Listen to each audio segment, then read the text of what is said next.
Napuno sa kalipay ang unang adlaw sa pagsaulog sa Festival of Faith niadtong Lunes, Enero 27, 2025. Subay kini sa selebrasyon sa National Bible Month nga may tema nga God's Word, Source of Hope, Harmony, Obedience, Peace, and Empowerment, nga nagtinguha sa pagpalikon sa espirituhanong pagtuo sa mga Kristiyano ug ang pagpasabot sa bilihong pagtulunan sa Bibliya isip pundasyon sa paglaom. Nagsugod ang programa pinaagi sa usa ka Parade of Faith nga gitambungan sa nagkadaiyang religious sector, faith-based youth organizations ug mga estudyante nga gipanguluhan sa Valencia City Youth Development Office. Lain-laing nga aktibidad ang giandam sa lokal nga gobyerno para sa selebrasyon. Sa unang adlaw, adunay choir competition, Bible short film presentation ug praise and worship nga nagdala og kalipay ug espirituhanong pag-ampo sa mga mitambong. Kagahapon, Enero 28, gipahigayon ang Bible quiz nga giapilan sa mga estudyante ug representante sa nagkalain-laing eskwelahan ug simbahan sa syudad. Ang kompetisyon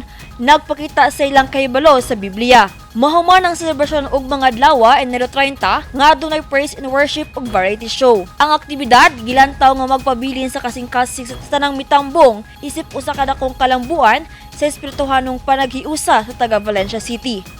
Shiny Bulyaser, Newsline Philippines, stay safe!